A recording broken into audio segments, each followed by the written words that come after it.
दुख से ना घबराना पंछी, ये जग दुख का मेला है। यूँ तो भीड़ बहुत है इस जंगल में, उड़ना तुम्हें अकेला है। तो गाइस, गुड मॉर्निंग। मैं एक बार फिर से विश्व कुमार पांडे आप लोगों के सामने अपने यूट्यूब चैनल MWYV पांडे में आपका स्वागत करता हूं और लेकर आया हुआ हूं NCERT math class 10 chapter 3 exercise 3.5 बज गुणनखंड विषय इस क्वेश्चन को सॉल्व करना, एक्स और वाई की वैल्यू सॉल्व करना। अन्य दो वीडियो में आपकी इंट्रोडक्शन और कुछ सिंपल क्वेश्चंस हो गए हैं। अब इस वीडियो में आपके क्वेश्चन 2 के जो आपके बेहतरीन क्वेश्चन हैं, मैंने बताया था कि इसको आप इम्पोर्टेंसी दे सकते हैं। यह आपका इम्पोर्टेंट क्वेश्चन है, इसको मैं लेकर के आया हुआ हूँ। एक जहाँ ए का मान निकालना है, एक जहाँ आपको के का मान निकालना है। चलिए शुरुआत करते बेटा। यहाँ तो सबसे पहली चीज़, तो सवाल दिया हुआ है 2x + 3y = 7, ये आपको दिया हुआ है। इसको मैंने क्या किया है, एक इक्वेशन बनाया हुआ है, बराबर जीरो किया हुआ है। तुलना कर दे रहे हैं। तुलना करने में ध्यान दीजिए बेटा, तुलना करने में क्या होगा कि A1 A2 बराबर 2/A-B, B1 B2 बराबर 3/A + B, C1 C2 बराबर -7 -3A + B -2। ये ख़त्म होकर क्या बचेगा 7। अब हो गया, समझ रहे हैं आप लोग ना। ये बचेगा 7/3A + B, ये बचेगा। बेटा इस सवाल में एक बात का जिक्र किया गया है, अपरिमित रूप से अनेक हल होंगे कब A और B के मान ऐसे कौन से हैं जो कि अपरिमित रूप से इसके अनेक हल होंगे। तो यहाँ पर आपको पता है कि अपरिमित रूप का जो एक कंडीशन होता है A1/A2 बराबर B1/B2 और C1/, मतलब जो A1/A2 होता है इसके भी बराबर होता है और इसके भी बराबर होता है। तो आप यहाँ एक काम कर सकते हैं, या तो आप इसके बराबर ये और इसके बराबर ये करके सॉल्व कर लीजिए। A1/A2 के बराबर B1/B2 और C1 ऐसे बराबर, ऐसे देखिए A1/A2 और C1/C2 या B1/B2 कर सकते हैं बेटा, B1/B2। ठीक है। अब A1/A2 और B1/B2 को आप डायरेक्टली सॉल्व कर लीजिए। जैसे A1 और A2, B1 और B2 क्या है यहाँ पे बेटा, 2/A-B बराबर B1 क्या है 3A + B। कर लीजिए बेटा, 2A + 2B 3A - 3B पक्षांतर कर लीजिए। तो 2A + 3B - 3A + 3B। जब आप इसको सॉल्व करेंगे, जब इसको आप सॉल्व करेंगे तो 2 में से 3 जाएगा तो -है, और यहाँ बेटा क्या है, यहाँ 2 है, सॉरी 2 3 5 हो जाएगा। कितना हो जाएगा 5B।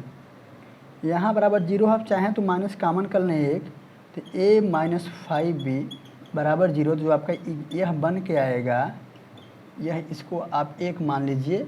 ठीक है। अब आगे अगला देखिए बेटा, अगला क्या करेंगे आप कि यहीं पर अब A1 B1 हो गया है, A1 A2 B1 B2 हो गया है ना। अब B1 B2 C1 C2 कर लीजिए। B1 B2 बराबर C1 C2 कर लीजिए। अब कोई किसी को भी कैसे भी कंपेरिजन कर सकते हैं आप, है ना बेटा। ऐसे अब A1 A2 B1 B2 या B1 B2 C1 C2 कुछ सब बराबर हैं आपस में, तो किसी के बराबर किसी को भी सॉल्व आप कर सकते हैं। तो B1 B2 क्या है बेटा 3A + B है। C1 C2 क्या है आपका 7/3A + 2 सॉरी B - 2। कर लीजिए बेटा 7A + 7B 3 3 जा 9A 3B 3 2 जा 6। पक्षांतर कर लीजिए 7A + 7B -9A -3B + 6 बराबर 0। तो 7 में से 9 जाएगा तो क्या आएगा 2A। 7 में से 3 जाएगा तो क्या आएगा प्लस में 4B और +6 बराबर 0। दोनों में -2 कॉमन कर लीजिए, तो A - 2B -3 बराबर 0। ये उधर चला जाएगा तो क्या बचेगा आपका A - 2B -3 बराबर 0। इक्वेशन इसको आप सेकेंड मान सकते हैं। अब बेटा इसी को सॉल्व कर लीजिए। क्या क्या है आपका, एक तो है A - 5B बराबर 0, एक है आपका A minus 2b, a minus 2b बराबर -3 है, इसको बराबर 3 कर लीजिए, है ना, क्योंकि 0 है यहाँ पे, तो मैं बराबर 3 कर लीजिए आप। यहाँ बेटा, यहाँ आप क्या करेंगे, यह 1 है और यह क्या है 2 है, तो आपको मैंने बताया है विलोपन विधि। क्या बताया है आपको, यहाँ पर केवल और केवल a और b का मान निकालना है। यहाँ ऐसा कुछ नहीं कहा गया है कि आप क्या निकालिए, आपको यह नहीं कहा गया है कि आप क्या निकालिए, a और b का मान निकालिए, ठीक है ना। जब a और b का मान निकालें तो a बराबर a, b बराबर a1 बराबर a और a2 बराबर भी a। जैसे आप सवाल करते हो, वहाँ मान रखते हो, वहाँ रख के आप सवाल कर लेना। लेकिन यहाँ पे केवल और a और b का मान निकाला हुआ है। यहाँ पे कुछ ऐसा जिक्र नहीं किया है कि आप बज गुणनखंड 20 से सॉल्व करिए, तो आप यहाँ पर सब a का मान निकालना है। तो आपको जो सबसे सिंपल मेथड पता है कि विलोपन मेथड, एलिमिनेशन मेथड, आप यहाँ सॉल्व लगा करके a और b का मान निकाल लीजिए। मुझे a गायब करना, भाई देखिए मुझे क्या है, मुझे एक पद चूज़ करना है, मैंने a चूज़ कर लिया।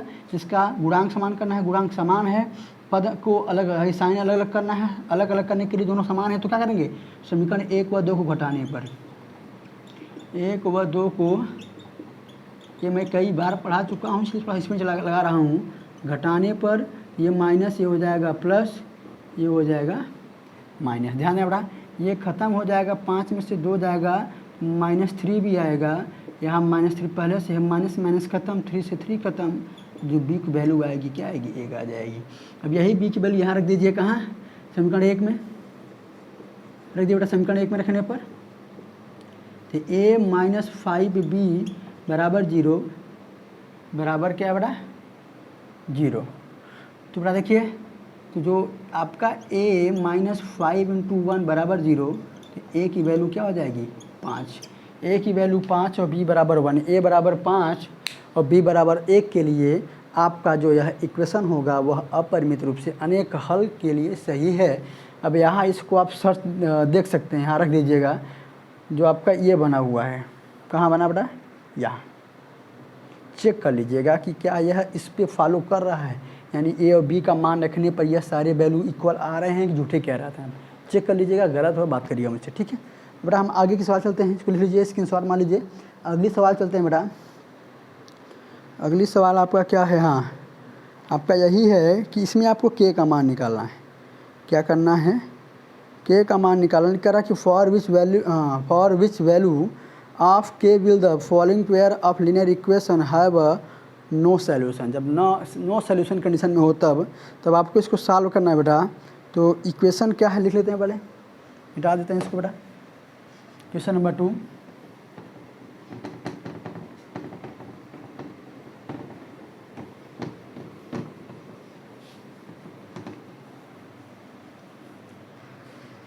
हाँ बेटा सुनिए ज़रा, पहले बात सुन लीजिए फिर सवाल सॉल्व करेंगे। यहाँ पर पहली चीज़ तो आपको k की वैल्यू निकालना है। k का ऐसा कौन सा मान होगा, k का मान निकालना है, और कब, जब इसके सॉल्यूशन क्या हो बेटा, नो सॉल्यूशन हो। और नो सॉल्यूशन जो कंडीशन होता है वो ये होता है कि a1 a2 आपस में बराबर होते हैं b1 b2 के, लेकिन c1 c2 का कंडीशन बराबर नहीं होता है। बस आपको करना क्या है, दिए हुए इक्वेशन को लिखना है, कंपेरिजन करना है, और ये दो ही आपके बराबर, इन दो को लेकर के एक यहीं से आपको k का मान मिल जाएगा। देखिए बेटा सवाल क्या बेटा देखिए, तो सवाल कहाँ गया भाई, सवाल बन गया बवाल। हाँ भाई सवाल, हाँ 3x प्लस क्या बेटा y बराबर 1, फिर क्या है बेटा 2k minus 1 x k minus 1 y 2k plus 1। बेटा ये सवाल है बेटा। अब ये सवाल है, ज़रा समझिएगा। पहली चीज़ तो आप इसको क्या करेंगे, 3x इक्वेशन बनाएंगे बराबर 0, 2k minus 1x k minus y minus पूरा लाइएगा इधर, 2k प्लस 1 एक ब्रैकेट में कर लीजिए और बराबर 0 कर लीजिए। तुलना, कंपेरिजन दैट, किससे बेटा, a1x b1y प्लस c1 बराबर 0, a2x b2y प्लस c2 बराबर 0 से तुलना करने पर तो क्या बेटा a1 अपान में a2 तो 3/2k - 1 b1 अपान में b2, तो y का जो आपका कॉम्प्रीहेंस है वो क्या है 1 है, और इसमें y का कॉम्प्रीहेंस क्या है k - 1। यहाँ देखिए बेटा, यहाँ पर C1 और C2 निकालने की आवश्यकता नहीं है, फिर भी आप निकाल सकते हैं, क्योंकि मुझे पता है कि जब आपके 9 सॉल्यूशन होंगे तो वहाँ पर C1 C2 कोई काम ही नहीं है, A1 और A2 B1 और B2 काम है। फिलहाल लिख लीजिए, कोई दिक्कत नहीं है। 2k + 1, ये माइनस ख़त्म हो जाएंगे। फिलहाल मुझे पता है कि नो सॉल्यूशन का जो कंडीशन हो, सॉरी हल ना हो नहीं का जो कंडीशन होता है वो A1 अपान में A2 और B1 अपान में B2 ही होता है, यानी आपस में यही बराबर होते हैं। तो यहाँ लिखिए बेटा, यहाँ क्या है कि कौन कौन सा है बेटा, 3/2k - 1 बराबर है 1/k - 1। क्रॉस कर लीजिए बेटा, इसका क्रॉस यहाँ, इसका क्रॉस यहाँ बेटा। 3k - 3, 3k - 3 3 का 3, ये क्या 2k - 1, k को उधर लाइए, 3k, ये k इधर आएगा माइनस में, इसको उधर भेज दीजिए, -3 - 1 + 3, 3 में से 2 जाएगा बेटा, k बचेगा केवल 1, और ये 3 में से 1 जाएगा 2, तो k की जो वैल्यू आ जाएगी वो क्या आ जाएगी, 2 आ जाएगी। एकदम सिंपल सवाल है कि बहुत इंपॉर्टेंट है। एक आया पूछ लेता है या तो k पूछ लेता है, एक बार जरूर इसको देख लीजिएगा, अच्छे समझ लीजिएगा इसको, ठीक है ना। एक कंडीशन वहाँ था मैनी सोल्यूशन के लिए, तो वहाँ यह नियम अप्लाई किया गया, और नो सोल्यूशन के लिए ये नियम अप्लाई किया गया, ठीक है ना। इसको चेक कर लीजिए, फिर आगे बात करते हैं।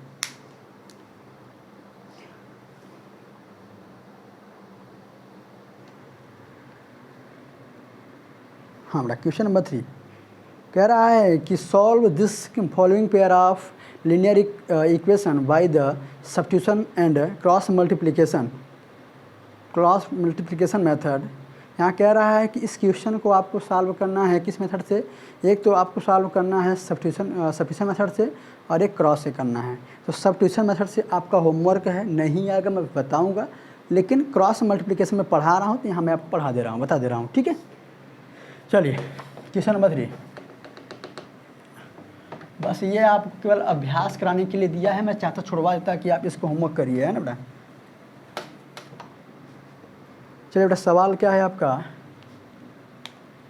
सवाल है 8x + 5y = 9, 3x + 2y = 4। बेटा यही सवाल है। इसमें कह रहा है कि इसको सब्स्टिट्यूशन मेथड से भी सॉल्व करें और क्रॉस मल्टीप्लिकेशन मेथड से भी सॉल्व करें। मैं सब्स्टिट्यूशन मेथड बता चुका हूँ, बड़ी अच्छे मेथड से बताया हूँ, नहीं आएगा ये जो मेरा वीडियो है आपका सब्स्टिट्यूशन मेथड से सॉल्व करने का, देख लीजिएगा, प्रतिस्थापन भी से सॉल्व करने का। नहीं समझ में वहाँ आएगा तब आप मेरे कमेंट बॉक्स नहीं, मेरा आपको मैं बार देता हूँ अपना व्हाट्सअप नंबर, वहाँ पर डायरेक्टली सवाल भेजिएगा, सर कि मेरा यह सवाल सब्स्टिट्यूशन मेथड से इसका आंसर नहीं आ रहा है, तो मैं इसको सॉल्व करके आपके ही व्हाट्सएप पे भेज दूँगा। नंबर फिर लिख दे रहा हूँ 7380741386, इस पर आप भेज सकते हैं, ठीक है। चलिए फिलहाल यहाँ बात करते हैं बेटा। तो सबसे पहले बेटा यह क्या है, एक पोलिनोमियल है, इसको बना लेते हैं क्या, बहुपद, क्योंकि आपको सॉल्व करना है क्रॉस मल्टीप्लिकेशन मेथड से। तो क्रॉस मल्टीप्लिकेशन मेथड में यह बहुत अनिवार्य है, बाकी में आप नहीं करेंगे तो कोई दिक्कत नहीं होगी। 8x + 5 - 9 = 0, 3x + 2y - 4 = 0। अब यही बेटा क्या करेंगे, a1x b1y + c1, a2x + b2y + c2 = 0 से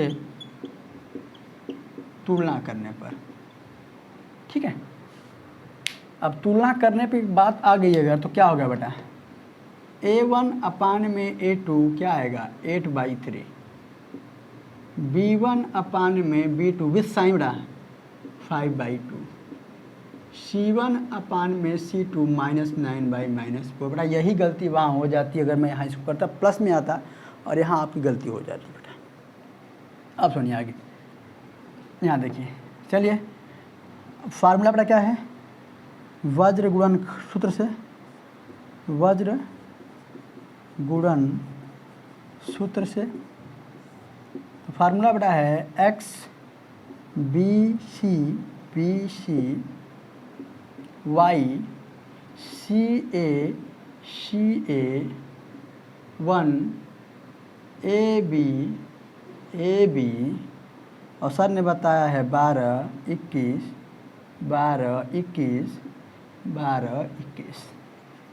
चलिए बेटा x का मान यहाँ रखिएगा B1 C2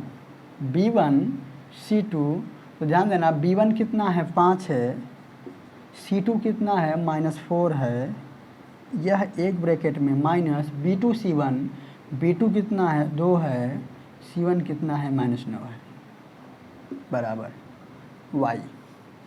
यहाँ ध्यान देना कि C1 कहाँ है समझो, C1 क्या है -9, A2 क्या है 8 माइनस C2 कितना है तुम्हारा -4, ध्यान देना केमिस्ट्री में हुआ ना -4 और इंटू क्या बेटा C2 के बाद A1 क्या रहेगा तुम्हारा 8 रहेगा, A1 क्या रहेगा, फिर देखना बेटा C1 A2 यहाँ बेटा यहाँ गलती किया हूँ, यहाँ 3 हो जाएगा, ध्यान देना C1 तो मेरा कितना -9 था, लेकिन A2 क्या है मेरा 3 है। फिर A1 क्या है बेटा, A1 तुम्हारा 8 है, B2 क्या तुम्हारा 2 है, फिर A2 तुम्हारा कितना है 3 है और B1 कितना है तुम्हारा 5 है। ठीक है, चलिए बेटा सॉल्व करिए इसको। x 5 चौक 20 और 9 दूनी 18 प्लस में आएगा, y 9 त्रिक 27 4 अट्ठे 32, 8 दूनी 16 और 5 तिहाई 15, x -20 और +18 -2, y 27 3 30 2 32 मतलब 5 कितना -5 नहीं +5 में आएगा और यहाँ आपका 1 आ जाएगा। अब बेटा ये तुलना कर लीजिए क्या, x -2 बराबर 1/1 तो x की वैल्यू कितनी आ जाएगी -2 और y/5 1/1 तो y बराबर कितनी आ जाएगी, तो x बराबर 2 और y बराबर 5, यह आपका आंसर आ जाएगा। प्रतिस्थापन विधि से सॉल्व करने पे भी यही वैल्यू आनी चाहिए। अगला सवाल देख लीजिए बेटा, अगला सवाल जो सवाल नंबर 4 चलेगा आपका।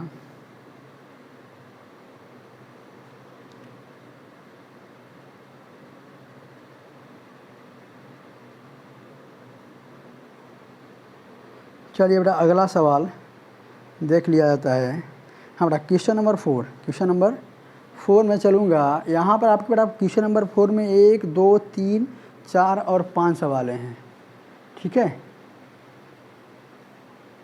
तो 5 सवालें हैं, तो इनमें से एक सवाल आपका बता दिया जाता है।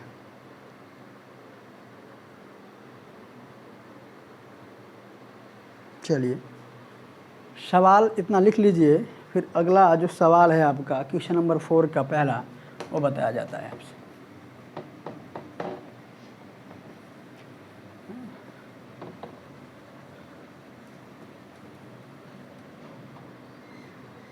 कह रहा कि from the pair of linear equation in the following problems and find the solution if they exist, जब उसका अस्तित्व होगा। अस्तित्व का मतलब संगत होगा तभी, है ना बेटा। कह रहा है कि any algebraic method, by any algebraic method, इसमें कह रहा है कोई भी विधि आप प्रयोग करके। आपको सिखाया क्या क्या गया, ग्राफ, सब्स्टिट्यूशन, एलिमिनेशन और क्रॉस मल्टीप्लिकेशन, तो जो आपको अच्छा लगे उससे सॉल्व करिएगा। लेकिन पहले कह रहा है कि a part of monthly hostel charge is fixed and remaining depends on the number of days one has taken food in the mess. When a student takes food for 20 days she has to pay ₹1000 as hostel charge. ठीक है, वेरेज as student B who takes food for 26 days pay Rs क्या 11,080 as hostel charge. Find the fix charge and the cost of food per day. पहले मान लेते हैं बेटा, माना नियत क्या है बेटा, फिक्स्ड चार्ज, माना नियत किराया कह सकते हैं बेटा, या पैसा कहते हैं। चार्ज मतलब किराया मान लेते हैं, x रुपया है। फिर क्या कह रहा है बेटा, फिर कह रहा है cost of food per day charge, प्रतिदिन के भोजन का चार्ज का भाड़ा या किराया जो भी आप मानते हैं, y रुपया। देखना बेटा, यहाँ कह रहा है कि a part of monthly hostel charge is fixed and the remaining depends on the number of days. बेटा सुनिए, अब आइए बेटा यहाँ के, हाँ according to question step 1, according to question step 1, ध्यान देना बेटा। आप ये ज़रा बताओ क्या कह रहा है बेटा, इसमें कह रहा है कि जो एक लड़का ए है, क्या है ए, जो ए है वह क्या करता है, 20 दिन भोजन करता है। बेटा ध्यान देना, अगर ए है, मैं ए की बात कर रहा हूँ, ए के लिए क्या है, x रुपये तो फिक्स होगा ही, प्लस वह 20 दिन और कर लेता है, वह पर डे हो जाएगा बेटा, 20 दिन प्रतिदिन भोजन का हो जाएगा। x फिक्स है, मतलब आप समझिए कि हॉस्टल में रह रहे हैं, मान लीजिए हॉस्टल शुरुआत में गए हुए हैं, हो सकता है कि जो हॉस्टल का जो वहाँ का ऑनर है या जो प्रबंधक है वो कह दे कि आप 3-4 दिन या 1 हफ्ते आप यहाँ फ्री में खा पी सकते हैं, उसके बाद आपको इसका पर डे आपको क्या करना होगा, पैसा पे करना होगा। ठीक है, तो मान लेते हैं यह x फिक्स है, 20 रुपये प्रतिदिन करता है, भोजन का किराया जमा करता है, और 20 दिन ऐसे भोजन किया उसने, तो कितना रुपये बेटा, 1000 रुपये। ऐसे ही स्टेप सेकेंड ध्यान देना, वह x खाबई करेगा 26, ये किसके लिए बेटा, बी के लिए है, और प्रतिदिन के लिए रुपया कितना है, 1180 रुपये। ठीक है, बस हो गया, बस आपका ये हो गया है बेटा। अब पहली चीज़ तो बेटा इसको क्या बनाओ, इक्वेशन बना लो, x प्लस या छोड़ दो, कोई दिक्कत नहीं है यहाँ पे आपका। यह आप इसको 1 नाम दे दो, इसको 2 नाम दे दो। यहाँ में कह रहा है कि एनी अलजेब्रिक मेथड, किसी भी बीजी विधि का यूज करके आप सॉल्व कर सकते हैं इक्वेशन को। मैं देख रहा हूँ कि मैं इसको सॉल्व करूँगा किस मेथड से, एलिमिनेशन मेथड से। मैं चूज़ कर ले रहा हूँ x को, इसका चूज़ कर लिए x को, दोनों पद समान करने हैं, समान है, गुणांक भी समान है, इनके क्या है, साइन को क्या करना है, प्लस और माइनस। असमान करने के लिए जब दोनों साइन समान होते हैं तो क्या करना पड़ता है, समीकरण 1 व 2 को घटाने पर, जब समान चिन्ह है तो उठाने पर, समीकरण 1 व 2 को घटाने पर माइनस माइनस और माइनस, ये ख़त्म। कितना आएगा, -6y, घटा देना पड़ेगा इसमें, तो 0 0 8 में से 8 है बेटा, कितना आएगा, 1180 है, मैं 8 एक गलत लिख दिया बेटा, मिस्टेक लिया बेटा। 0 ठीक है, 8 भी ठीक है, और 11 में से 10 हो जाएगा तो 180, कितना बेटा, 180, वो भी किस में आएगा, माइनस में आएगा। ठीक है, ये माइनस खत्म, और 6 त्रिक तो y बराबर कितना, 30 रुपये, यानी 1 दिन का जो किराया बात वहाँ, 1 दिन भोजन करबे पर डे का, मतलब कुछ दिन जो फिक्स है छोड़ दीजिए, 1 दिन का जो फिक्स किराया है वो 30 रुपये, 20-60-600 रुपये वहाँ हो जाएगा उसका। फिर y बराबर जो मिला हुआ है कहाँ रख दीजिए, समीकरण नंबर किस में है, समीकरण नंबर 1 में रख दीजिए। रखने पर ध्यान दें बेटा, y बराबर 30 यहाँ, तो x प्लस 20-60,000, तो x इसको उधर भेज दीजिए, x बराबर 600, यानी 1000 में से 600 चला जाएगा, x बराबर कितना, x बराबर है ना बेटा, x की जो वैल्यू आ जाएगी वो 400 आ जाएगी। ठीक, x की वैल्यू कितनी आ जाएगी, यहाँ पर आपकी x की वैल्यू जो आ जाएगी वह आ जाएगी 400। देखना बेटा 1180 में से 1000 माइनस किया गया 081 आपका यह आया। तो y बराबर 30 यानी पर डे का है, तो 20 दिन का यहाँ कितना हो जाएगा 600, यहाँ कितना, यहाँ 400 ही रहेगा हर जगह, यहाँ कितना रहेगा 400 ही रहेगा, बस बदलाव कहाँ होगा यहाँ होगा। यानी y बराबर 30 और x बराबर 400, यानी जो नियत किराया था आपका फिक्स चार्ज था वो 400 रुपये हुआ, और पर डे का जो किराया है वो कितना है आपका 30 रुपये है पर डे। ठीक है, इसको लिख लीजिए, फिर आगे के सवालों में चलते हैं। अगला सवाल आपका है क्वेश्चन नंबर जो इसका दूसरा है, अगला सवाल जो इसका क्वेश्चन नंबर दूसरा है उसमें बात कर लेते हैं। फिलहाल चलिए आज इतना ही। कल मैं आपको पढ़ाऊँगा ये जो आपकी जो 4 सवालें हैं, जो 5 सवालें थी, तो ये आपकी क्वेश्चन नंबर 4 की जो 5 सवालें बची हुई हैं ये आपकी अगली वीडियो में पढ़ाई जाएंगी। आज के लिए बस इतना ही, बाकी आपसे मुलाकात कल होगी। और जाते जाते आपसे यह अनुग्रह है, यह आप कह सकते हैं कि निवेदन है कि भाई अगर जो मेरे बड़े भाई या जो मेरे बुजुर्ग देख रहे हैं मुझसे, जो मुझसे वृद्ध हैं या बड़े हैं वो देख रहे हो, तो इस वीडियो को अपने पढ़ने वाले बच्चों तक भेजें, उनसे लाइक शेयर और सब्सक्राइब कराएं और पढ़ने के लिए प्रेरित करें। और जो मैं छोटे बच्चे देख रहे हैं, छोटे बड़े बच्चे, वो क्या करें कि इसको देखें और अपने पढ़ने वाले भाई, छोटे भाई, बड़े भाई तक शेयर करें, और सभी लाइक शेयर और सब्सक्राइब करें। Thank you.